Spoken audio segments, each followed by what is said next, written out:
Samantala, ipinatupad na rin ng Department of Labor and Employment ang Cash for Work program para sa mga apektado ng bagyo sa bayan ng Mercedes, Eastern Samar.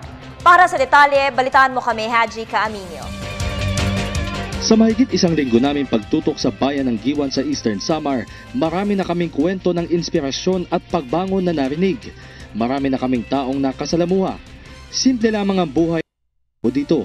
Lahat dinadaan sa sipag kasabay ng mga natatanggap na tulong.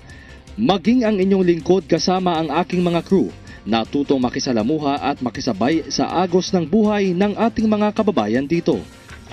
Ganito ho ang araw-araw na buhay namin ni Jovit Dizon at saka ni Alan Rubin. So, bobomba po ng tubig para po kami ay makaligo. Kasi ho wala pang tubig ngayon dito sa bayan ng Giwan. So, asa po muna kami sa poso. Malinis naman po yung tubig, hindi naman po maalat.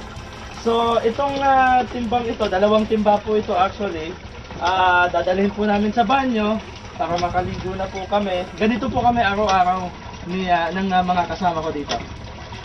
Sa aming tinutuluyan, nakilala ko ang 63 taong gulang na si Lola Socorro. Nagsisilbi siya ngayong social worker sa ospital. Ikinwento niya sa amin kung paano sila bumangon mula sa bangungot na dala ng bagyong Yolanda. Siguro dahil kailangan bumangon, pipilitin natin bumangon at sa tulong ng mga kamag-anak ko, lalo na sa mga pamangking ko, bumabangon ako, tulong din ng relief sa barangay na nagbibigay naman ng maayos sa barangay 12 at saka maraming private na nagbibigay sa barangay 12. Sa ospital lumilipad sa Socorro sa kasagsagan ng bagyo. Ngunit pag-uwi nila sa kanilang tahanan, ito na ang tumambad sa kanila. Gayunpaman, nagpapasalamat pa din si Lola Socorro at buhay pa rin sila at kahit paano'y nakapagsisimula na silang muli, gaya ng libo-libo nating mga kababayang umahon mula sa putikan at nilampasan ang pagsubok na pinagdaanan na kailanman ay hinding-hindi na nila makakalimutan.